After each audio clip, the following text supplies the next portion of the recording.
guys, there is Eddie Hearn's take on Martin Bakole taking on Anthony Joshua.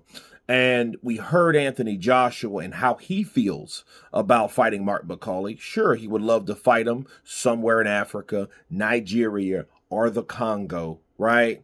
Or near Zaire, where the classic Muhammad Ali versus George Foreman, took place. And he would like the first to do that. But he does need the ching ching.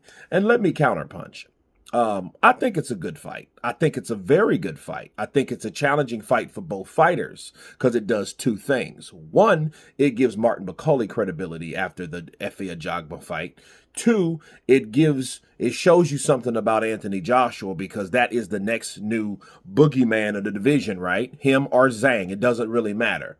So, I think that's the reason for that. And for AJ taking on Bakole, and if he wins, AJ will be back on top because there's no Tyson Fury because he's MIA all of a sudden. He's retired, right? MIA. So there really won't be any talks of Tyson Fury at the point. But let me tell you guys something. If Martin Bakole does a similar job on Efe Ajagba as he did on Jared Anderson, it's going to make that fight look that much better. Or let's do this, okay? Let's do this. Between AJ fighting Bakole and Bakole fighting Dubois, okay, which one do you think is more likely? You know what I mean?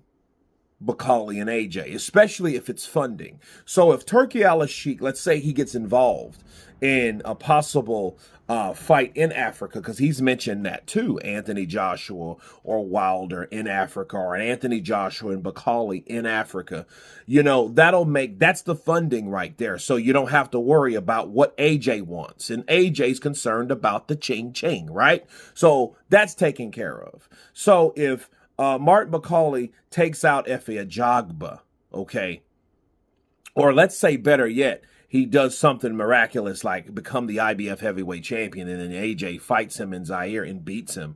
It will be like the guy that beat you, but then the guy that beat him, you beat. You know what I'm saying? So it would be like one of those things. Exactly like Ali, Frazier, Foreman. Okay, that's how it would be in that situation. And it could be that way because, see, here's the thing. Someone always has someone else's number. And I something just clicked in me. Sugar Shane Mosley, Vernon Forrest. Right? Now that fight happened. Boom. He gets beat, right? Vernon Forrest could beat Sugar Shane. I don't think Sugar Shane could beat Vernon. He's bigger. His style is different, and it's all wrong for Sugar Shane Mosley. Well, guess what? The guy that beat Vernon Forrest twice was I was going to say Maidana, but it's actually Mayorga, right? Ricardo Mayorga will beat him twice. Who beat Mayorga? Sugar Shane Mosley. You see what I mean? So it doesn't really matter. I think the styles make fights, and I think if that happens, don't be surprised if you see a scenario like that. If he does get that fight before the AJ fight, I think he will take the AJ fight over the Dubois fight. You know what I mean? But if he wants to be a heavyweight champion, he should fight the mandatory, and that will get him on the map. And I think that would make more sense, okay, for him to become the IBF champion. Then he could fight AJ in Africa. And I think Turkey would approve that message simply based off the fact that's another championship fight.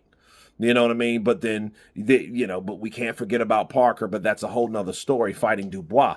But I like the idea of the fight. It shows balls from AJ, and it shows you that he's here, he's still game, and he still wants to fight the best fighters out there. But you guys tell me what you think about Eddie Hearn stating that AJ has no problems taking on Martin Bakole, possibly in Africa. Of course, please subscribe, and you guys been Counterpunch. Peace!